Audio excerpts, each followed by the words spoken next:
Oh, oh, das Meeting, warte, jetzt muss ich. I'm Verushka. I'm a healing arts coach in California right now. And today I have a very special guest, my mother in Germany.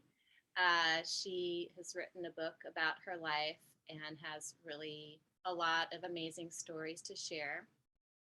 And her life is definitely filled with amazing adventures, tragedy, drama, beauty, everything. And, we laugh and cry together. And I'm just so proud of how far we've come in our relationship. Um, the single mother, only daughter dynamic definitely has tested us our whole life. And we'll probably share more about that another time. But today we want to share a bit about her book. And she's in Hamburg, Germany right now. So I hope our connection will be clear. So, welcome, Julia. I'd love you to introduce yourself about, some of the titles in your life. You're retired now, and what the book is called and what inspired the name of the book. So, welcome, Mommy. Hi, Verushka, my darling. Far away in the woods. I'm so happy we get to do this. And I really want this. I hope people will see this that have difficulties in mother daughter relationships, and especially daughters with moms that are not the normal moms, but kind of flipped out moms like I used to be. I'm 73 years old now, and I live in Hamburg, Germany, with my husband and two little doggies. I love life, and life loves me. And I was born in Germany and left when I was 18 for London because it was too boring for me. Always life. I grew up in a little village near a smaller city, and I always wanted to go out, out, out. And when I was 16, I visited my aunt in London, and I loved the hippie scene. I loved the excitement around it. And my parents wouldn't let me go. So I just did my exam as photographer. And then I took the plane to London, only having 5 shillings in my pocket and two hippies picking me up at Heathrow Airport. And it was my first flight ever. And that was 1960, in the beginning of 1968. And that was very, very exciting. I mean, my parents didn't know where I was. I come from a very beloved childhood, a spoiled single child, but my parents wouldn't let me go to London. So I just left. And then I lived in a commune with a bunch of hippies. And it was just amazing. And it was all exciting. And the most important thing and exciting thing was that I just lived for the day. At that time, call it being stupid and naive, major naive. I was major naive, but still, I trusted. I wasn't scared of anything. I just trusted life and nothing would harm me. I mean, I was there with 5 bob. I knew two hippies and nobody else. And I just trusted all would be well. And it was. And so I lived there, worked as a model sometimes. And did you want to ask something? I'd like to, I've heard some of your stories throughout my life, so I have them logged a little bit differently. Just curious. You told me you took the ferry from Hamburg to London. That's what you've always told me. So I'm kind of Oh, surprised darling. the No, first airplane. that's what I. But this is not what I was going to say. I think that our listeners would really like to hear what was the impetus, what was the encounter you had in Kiel at a concert that actually innovated you wanting to go to London. I think that is very exciting. Oh my God. Yeah. How could I forget to mention that? I studied as a photographer at my aunt and uncle's place. And luckily, they went on vacation with my parents because they were friends. So I was alone with my cousin in the photo studio. And it so happened that Jimi Hendrix Experience in 1967 played in a city near my little city.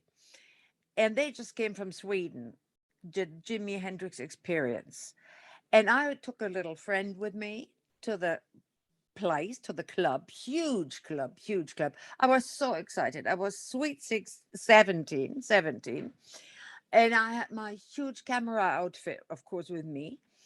And the first show, Jimi Hendrix, I was just taking a lot of pictures. And it was just beyond amazing, of course. And they were doing a second show, like at 2 in the morning, which I was going to take pictures of as well. So I had to go to take my friend to the taxi stand. And I pushed my camera, the whole camera, what you would call it, all of it, the bag under the seat. And I was so excited the whole time. So when I came back, put it to the taxi. When I came back, looked from my camera, it was gone. It was gone. My whole, with everything, all the lenses, it was huge, it was expensive, and I was just devastated. My camera was gone. So I sat there crying. I mean, 17, crying. So the photographer of the club came by, which I knew from going there for dances, and he said, "Why are you crying? What's wrong with you?" I said, "I stole my camera." So he said, "I know something that can cheer you up. I take you backstage to meet Jimi Hendrix." And I went, "Oh, yes, oh, yes, oh, yes." So I followed him. We went backstage. And there was Jimmy with a whole bunch of groupies. And I was beside myself, of course. And then the photographer pushed me next to Jimmy and he took a whole bunch of pictures. So when the pictures were taken, I just went back to the door to leave. I was shy as hell. And so all of a sudden I heard this voice, where do you think you're going? Turned around, it was Jimmy. And I said, back outside. And he went, I want you at my hotel after the show. And of course, I knew where the hotel was. It was opposite the club. So I couldn't take more pictures because camera was gone. And forgot about my camera. Enjoyed the next show, and well, already saw that he was obviously more drunk or stoned or whatever. So I went across the street to this hotel, and it wasn't a fancy hotel at all. A small hotel. There was nobody at the reception, so I sat down on the stairs and fell asleep. All of a sudden somebody shakes me, and it's Mitch Mitchell, the drummer, and he goes, What are you waiting for? What are you doing here?" I said, "I'm waiting for Jimmy," like a little kid. He said, "Well, come on in with us." So there was the whole group, Noel Redding, Mitch Mitchell, but no Jimi Hendrix, and a room full of groupies, and the manager, Chess Chandler, and name them, they were there in that tiny little hotel room. And then all of a sudden, Jimmy walks in, totally smashed already. He sees me and he points at me and goes, "You come with me," And I was scared. I was really scared because he was so wasted. And then I just remained on the chair. And Mitch Mitchell said, "You stay here. You just stay here." But anyway, so Jimmy barks in, sits next to me on the bed, and starts rolling a joint. And the European joint, a long, huge joint. And then he asked me, "Do you smoke?" And I didn't even smoke cigarettes. I have never had seen hashish or anything, no idea. So, but I knew what it was, of course. I read about it. So he lights it and hands this huge joint to me. And I start dragging at it, of course, coughed like crazy. But since I didn't know you pass it on, I smoked the whole thing myself. And I remember through clouds of smoke and stuff that all the others were just laughing, yeah, at me, of course. And they just rolled another one. I thought, oh, that little silly girl, let her just smoke that.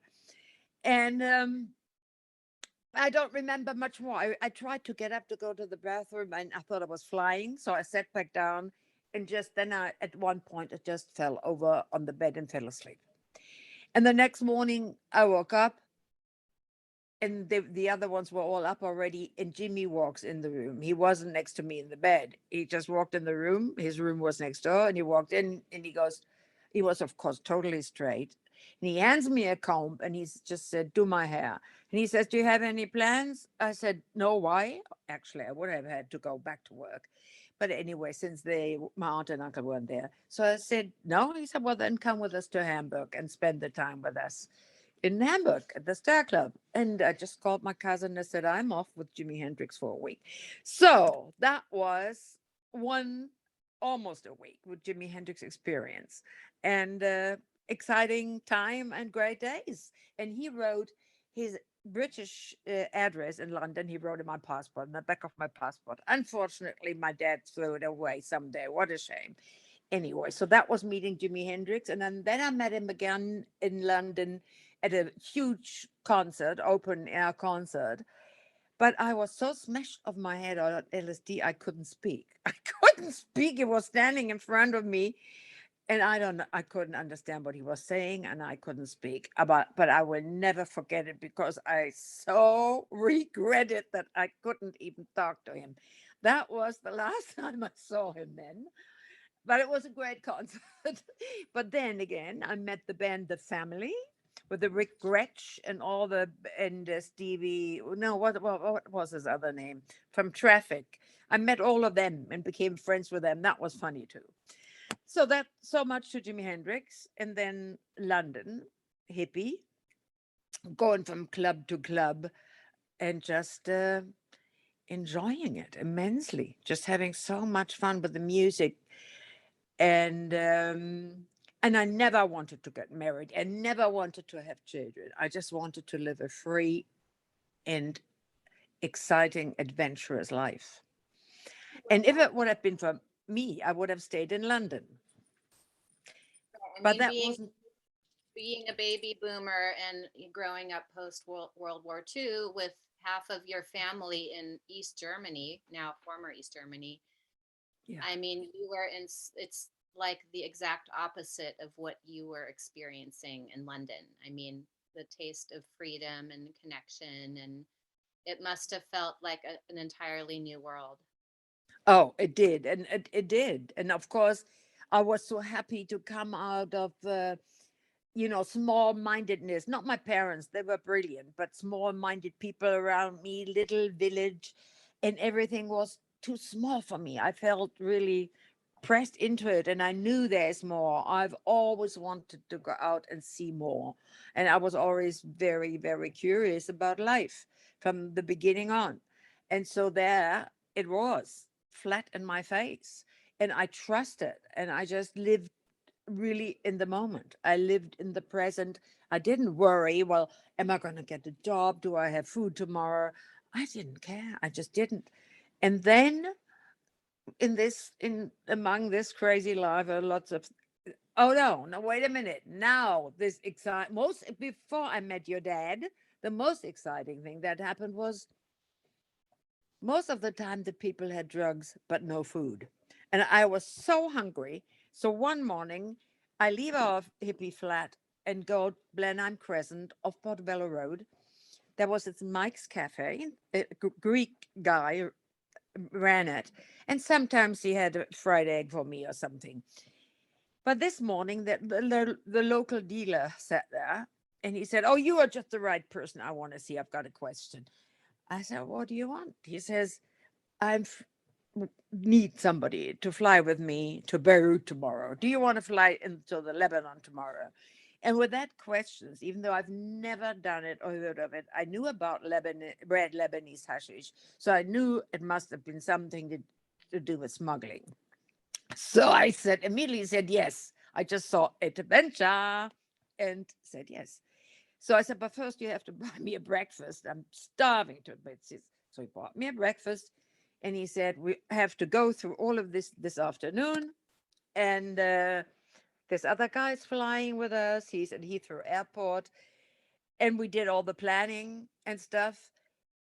I won't tell you all of this because it's way too long. But it was the funniest part was, of course, that I had no idea in 1968 what it looked like in the Lebanon. There were no, we hardly had TVs, so there wasn't that I had seen the country on TV, what it looks like. I didn't know anything really about Arabs, or it wasn't on my focus at all. So I packed a suitcase with my hippie gear.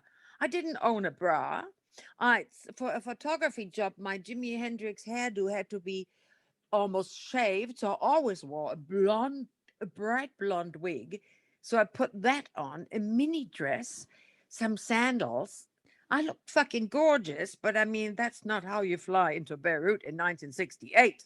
But I did. Got on the plane with Alan. Ben, the dealer, had left the day before. And the plane landed in Istanbul first. And we had to get off the plane, wait for the other plane. I said, while Alan went to get cigarettes, I sat there and read a magazine. And all of a sudden, I look up and I was surrounded by a crowd of people taking pictures of me, talking to me, staring at me. And Alan came back. He said, oh no, what are you doing? You're not supposed to draw all this attention to you. This is terrible.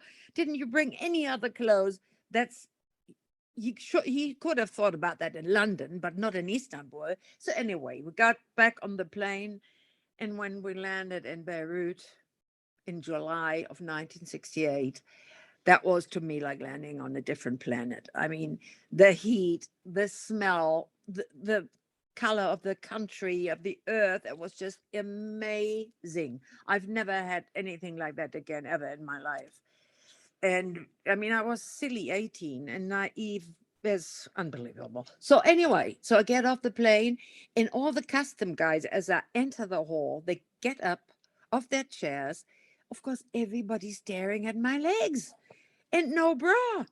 And I mean, and Alan went straight through, and all of a sudden I was surrounded by custom guys. And then they took me aside and took me upstairs to the head of the airport, I think. That was Arab. And he looked at me and he said, you can only get into town looking like this with a police escort. And I'm there to smuggle hashish back, and they want to take me into the city with a police escort.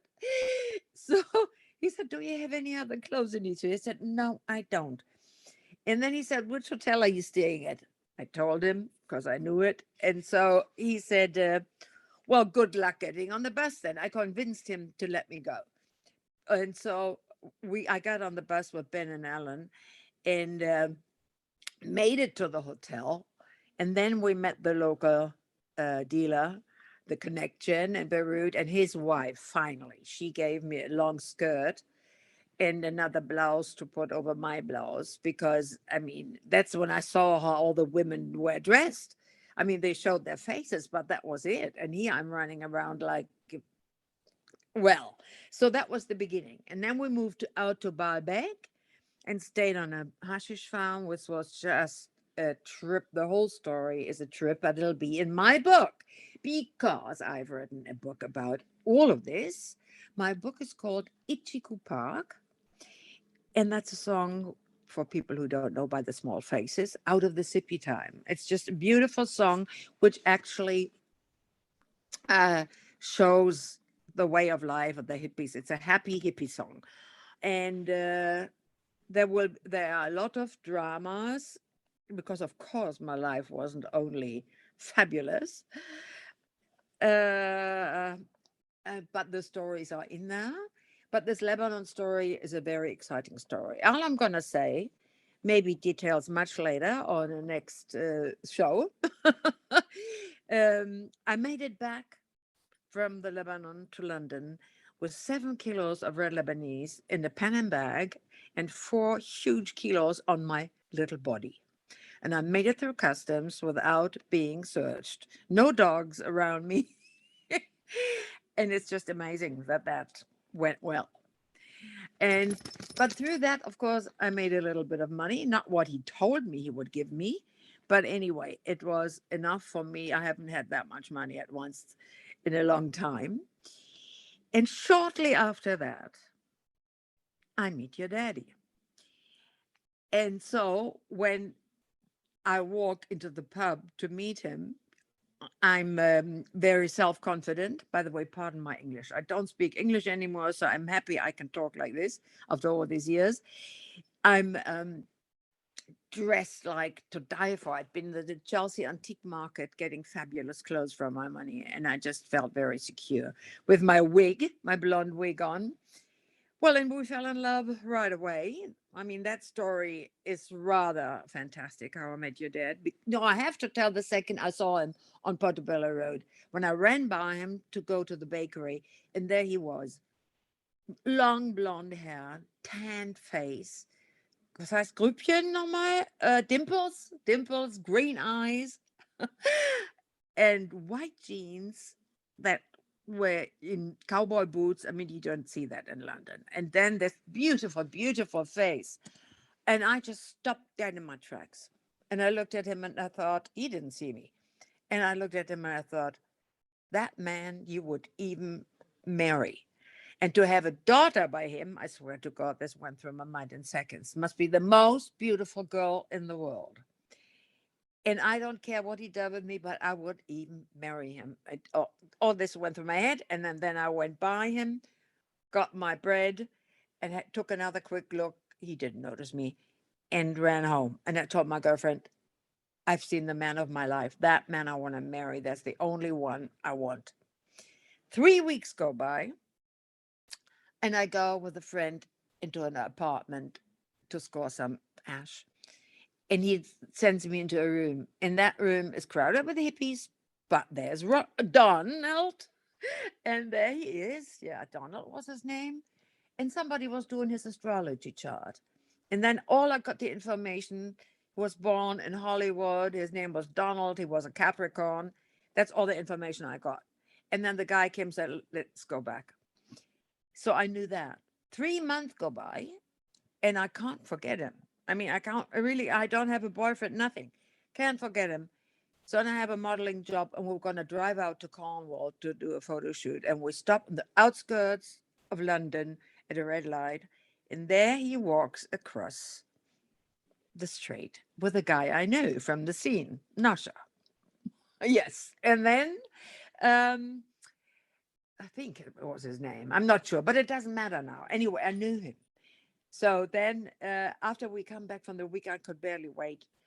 I called this guy, this friend, and I said, do you have a guy staying with you called Donald from Hollywood, California? He goes, yeah, I do, but he's not here right now. So and he called, he's my number, and he called me back 3 o'clock in the morning with this American accent I've never heard before. And it was so strange to me. And he said, what do you want in this deep voice? And I said, do you have a girlfriend? He goes, no. Why? I said, because I'm in love with you. He says, well, do I know you? And I go, no. Well, how can you be in love with me? I said, because I've seen you 3 times and I'm in love with you. So he said, well, then grab a cab right now and come over, which I didn't. I said, we'll wait until tomorrow. So the next day we met, fell in love, and I moved in with him. 1 month later, I was pregnant with my beautiful daughter. So that's the story about meeting your dad. And then 6 months later, I flew to Malibu to be with him. And then we got married. And then we had you. And when you were, I think, I don't remember quite, 3 weeks or 3 months old, Daddy said, we're going to Hawaii. And because the surf is high. Now, Daddy was a surfer. And I said, no. I said, where are we going to live? Do we have a house? And he goes, no, we're going to camp. I said, camp with a tiny baby? I said, no way. I'm staying here. He said, okay, got it. We are going. Him and his surfer friends, we are going. So that night I thought, oh no, we were still in love at that point, really much in love. And I thought, no way I can let him just go. No way. So rang him and I said, come, I'm coming with you. So we flew to Hawaii together, and we flew straight away to Maui. And there were 4 other surfers with us, and we were camping out in Hobbit Land, it was called, behind Lahaina at Honolulu Bay, a very famous surfing spot. And up to then, it was all just exciting and nice. It all worked out, and sometimes we even slept in the car with you as a baby. But it all worked because we were young. I didn't. We, of course, I cared, but I was not worried or afraid of anything, which was fantastic. We were free hippies. The guys served, and it was just yeah, the best time of my life up to that point. And then we stayed in Hobbitland. And the biggest tent we had, we had the biggest tent because we had you. The other ones just had small tents or slept outside, which is important for the story. And one day, one night, there was a big thunderstorm, a huge thunderstorm, rain, rain, rain, and everything was soaking wet. And the next village was 30 miles away. And in the morning, everybody decided we had two cars together to take all the wet stuff and go and have it cleaned and dried. And I said, no, I stay here with Verushka in the tent. I need to write letters home. And as I said, so far, no worries, everything fine. I mean, I was alone in this little forest, the ocean down there. It was on cliffs, up on cliffs, the Hobbit land, and down there was the ocean. And no people, nobody, nothing there. And I was lying and writing letters inside the tent. You were asleep. I mean, let's say you were 5 month old or 6 month old by then. And all of a sudden, it was like an Easy Rider, the scene when Jack Nicholson in the jungle and sleeping, and all of a sudden you just hear people beating up on them. All of a sudden, I hear shotguns around me. There's shots going left and right around the tent. And I mean, that was the scariest moment of my life, I think, because I didn't know what to do. How do I protect us? What can I do?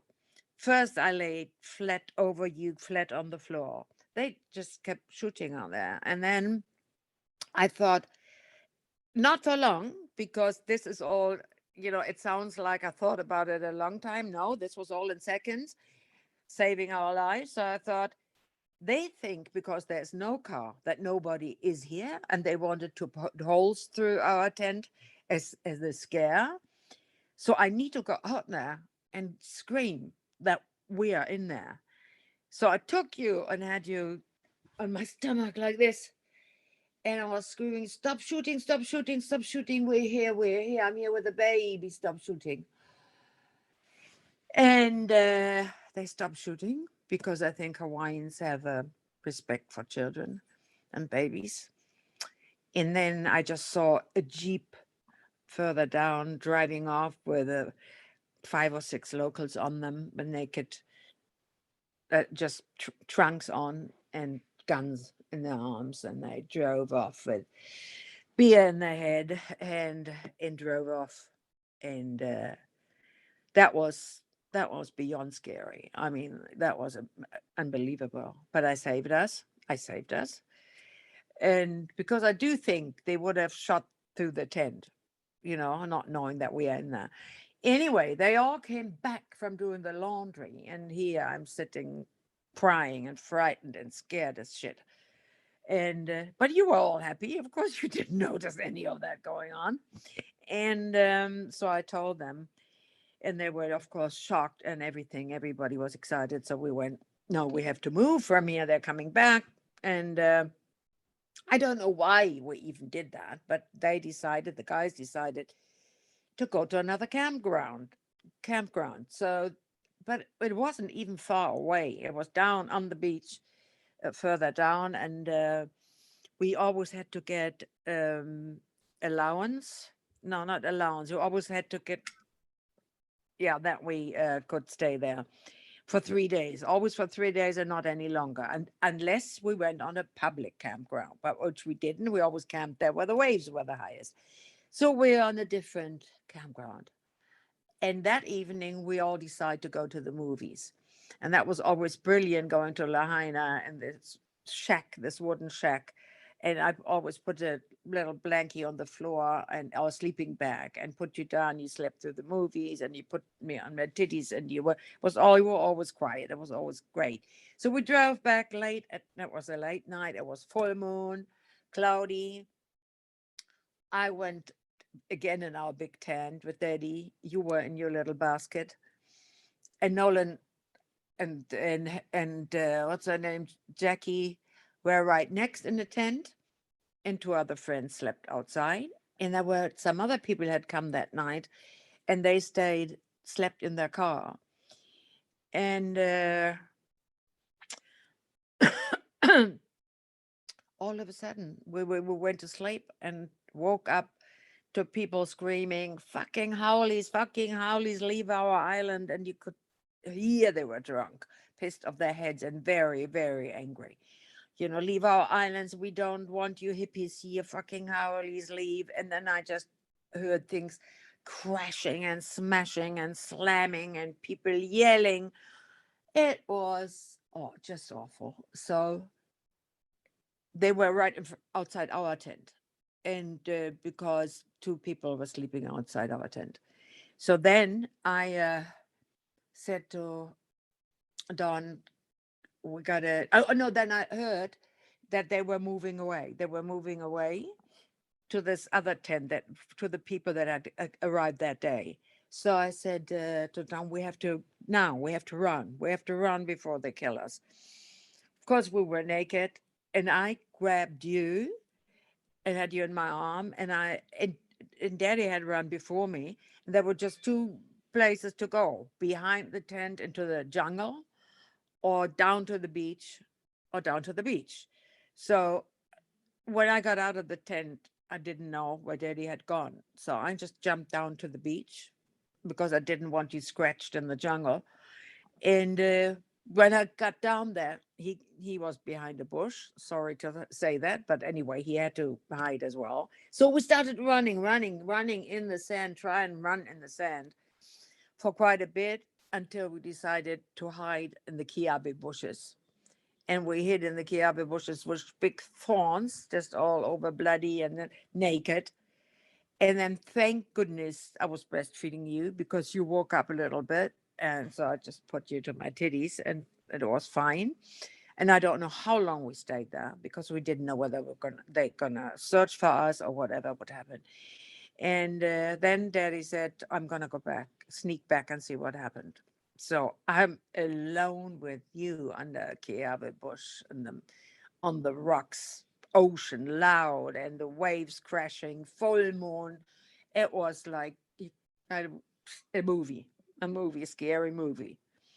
And then I waited there, I don't know for how long, until Daddy came back, maybe half hour, 10 minutes, I have no idea.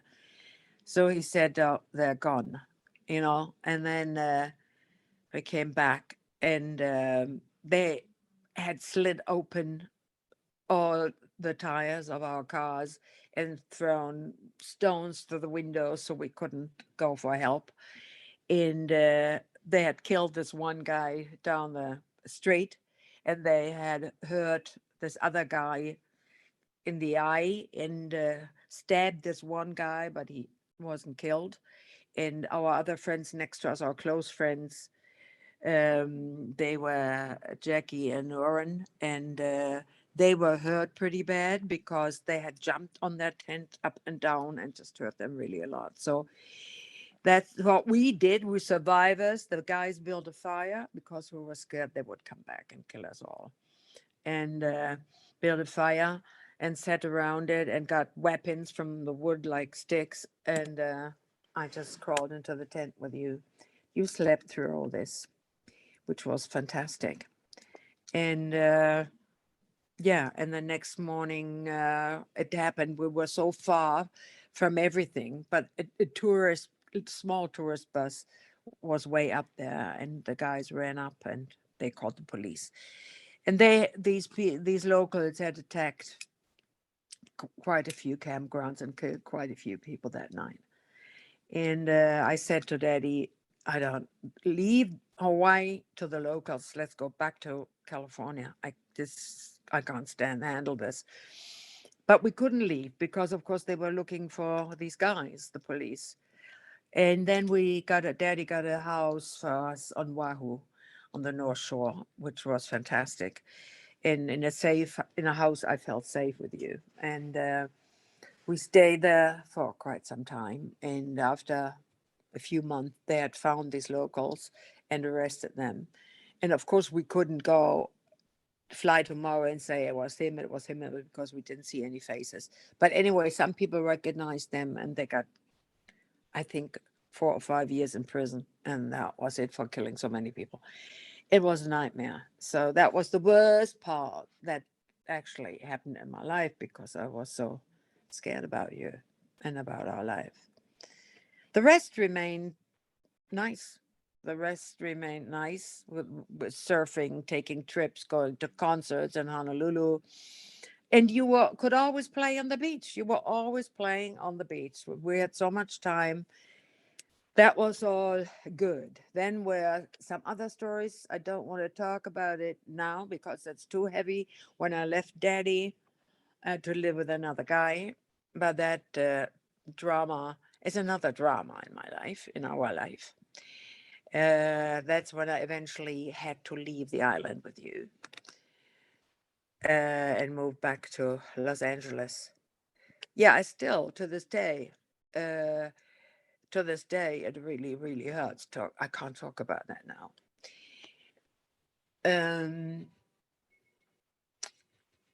yeah, and then I lived back with you in California, and since I'd left Daddy, our finances, he didn't pay us any money, and I didn't have any money, and I didn't know what to do for work.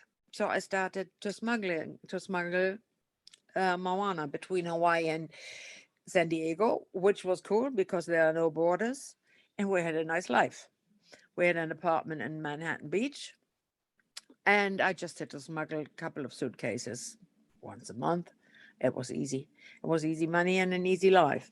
But unfortunately, I got more and more into drugs, into no good drugs. So far, it was mainly just grass, mescaline, peyote buttons, mushrooms, and stuff like that. But then when I spent a lot of time in Hollywood partying, yeah, of course, heroin came around the corner, cocaine came around the corner, all of the naughty shit, and a lot of pills, stupid shit. And then I had enough of that and I was scared. So to go down the heroin lane. But what was really great is that what saved me from ending up in the gutter was, of course, my responsibility for you, but also my vanity. Always when you could see drugs on my face or anywhere, or when I was just thinking I might lose control. So far, I was just chipping. They called it chipping. Wasn't using every day. Then I would stop, completely stop for a month, and that saved my butt. And but one day I had enough of all that and thought, oh, I'm going to go back to Hawaii with you to visit friends for a vacation. So we went there and stayed with Don and Linda, and it was just beautiful. And then one day, I met this guy at a stand where Linda was selling candles, and he said he was a surfer and a dealer from San Diego. And he invited us to parties with his friend. Again, long story short, he uh, he he said he was a dealer, and he said, "Well, how do you live? What's your income and what do you do?" And I said, "Well, I smuggle occasionally." I'd never had the closest impact with police or stuff like that, so I was very trusting. And since he was a long-haired, good-looking surfer, I just trusted him. And thought, oh, just another dealer. Lots, I knew so many dealers. So then and we just he went with us into restaurants. We spent days on the beach, but strangely enough, and I listened, I did not listen to my intuition. Whenever he wanted to touch me or come close to me or get closer, I would go like this, and I didn't know why, but he wasn't allowed to touch me. And And but it didn't turn him off. I mean, he kept being nice and blah blah blah. So then I said, we're flying back, spend all my money, we're flying back to Manhattan Beach. And I had left $2,000 in a shoebox in our bedroom before I left to Hawaii. But of course, I had good friends staying in my apartment. That's what you did as hippie. You always, when beds were free, you let them live there. The people that had less money or no money, and they were good friends, but still, they had no money. So these $2,000 were gone. I don't know who stole them. I have a suspicion, but it doesn't matter. They were gone. So we were totally broke.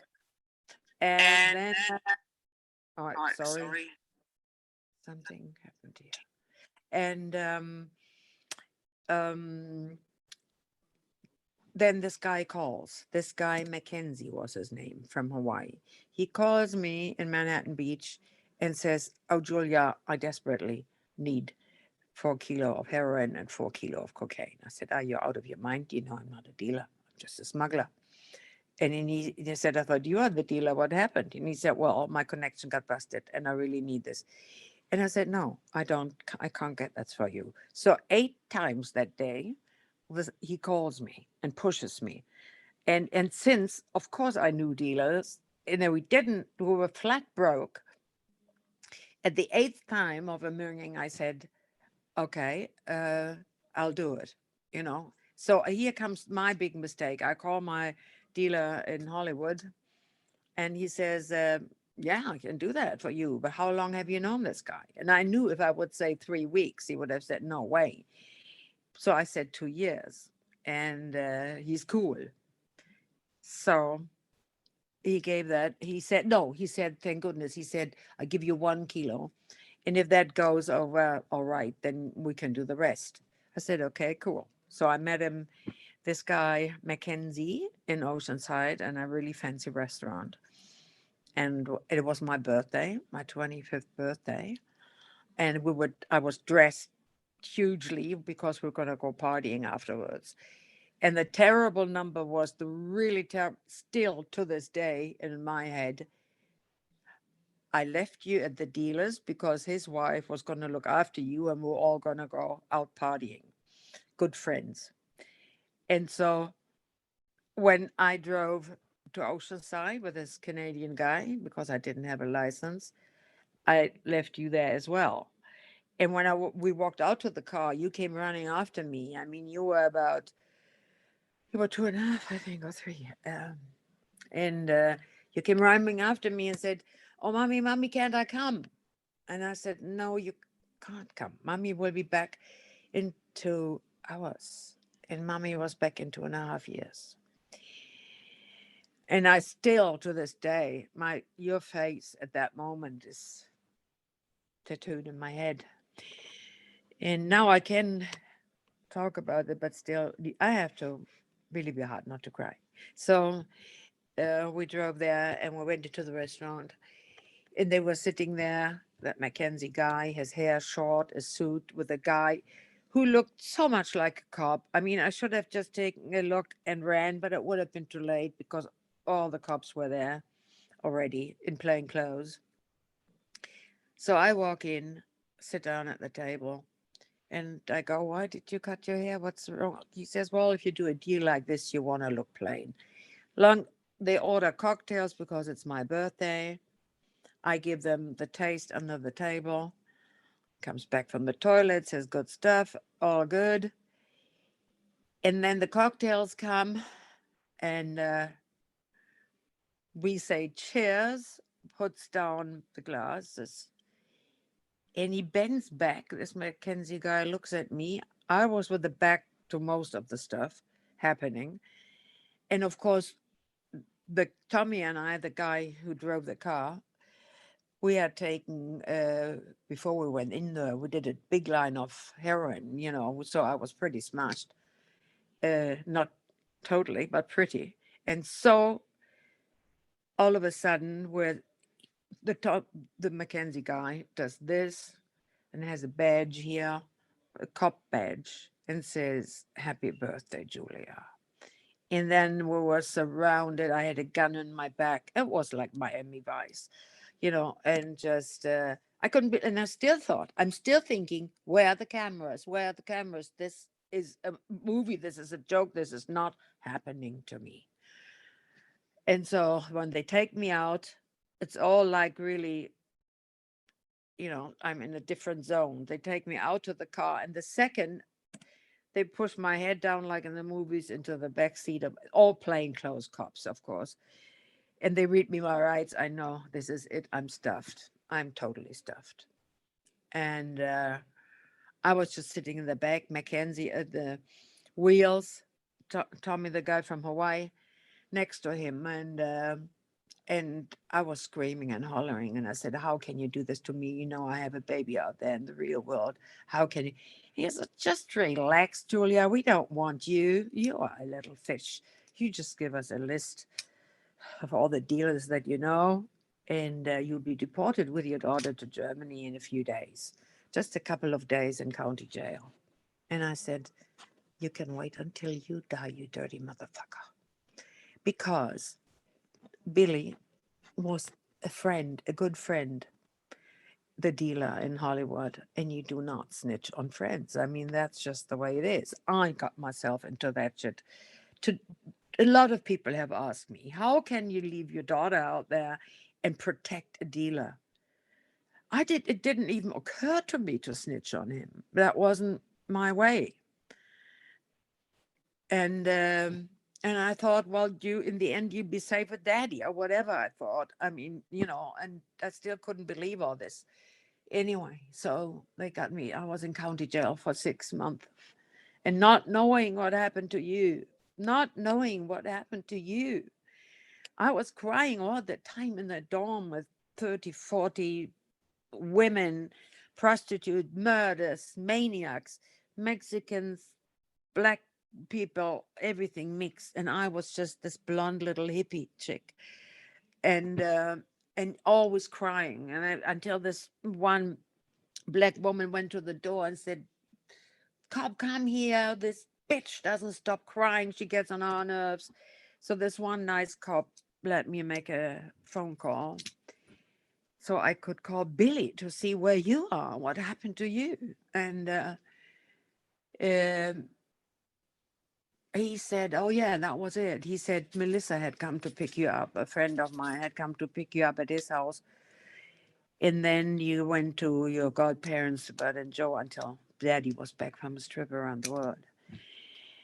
So at least I knew you were safe. At least I knew you were safe. And I don't know to this day why they didn't put you in a foster home, because that's what they normally do. All the women in there told me when they were arrested and they didn't have a man at home, things were unsure for the child. They took it away and gave it away to foster parents to never get them back. Nobody ever, maybe because they knew there was a daddy, something like that. You were safe. That was never an issue that you were going to be given away. And yeah, then I was 6 months in county jail. And Billy, the dealer from Hollywood, he got the best lawyer in San Diego. And I told him immediately to tell Billy that I'm not going to snitch on him. He doesn't need to worry. But and the dealer said, well, they can prove that you are not a dealer. You were just a user, and you will be out here in half a year, and you'll be united with your daughter and all of that. Well, they sentenced me to 10 years because I didn't snitch. They wanted me to snitch, of course. And then I went to San Pedro County Jail for 2.5 years because Billy was arrested. The dealer was arrested after I was in there for a year and a half. And he sent his lawyer in. He said, now you can tell the district attorney that you got that kilo from him without hurting him, because he's really going to go down for a long time. Which I did. And then I had to watch out that they didn't know I was still snitching, because in TI they were, beating up women and, and I mean, even going with the razor blades through their faces. It was a cool prison, but it was also horrible. Everything was happening in there. But I was lucky. I had a good crew. I had good girlfriends, a good choice of decent women, and I got along with well. And I made the best of these 2.5 years. And after snitching, the 10 years were down to 4 years. And I stopped doing drugs. I really rehabilitated. And that's when, and then I got a really good caseworker, and he worked really hard for me to get me out earlier with deportation. And then Daddy had you at the airport. We were reunited. You were on my lap, and we were flying back into freedom. So, Omi and Opie into the small city I ran away from, but into safety and freedom. And then I knew life began for us. And of course, it was tough. I missed America. I was totally happy to be with you. You were happy to have Omi and Opie. And just started a brand new life for us. And it worked. It worked. And because of the war on drugs, they deported you never to return to the United States. Yes, yes, never ever to return. And that was the toughest part for me because I wanted to go back. I always wanted to go back.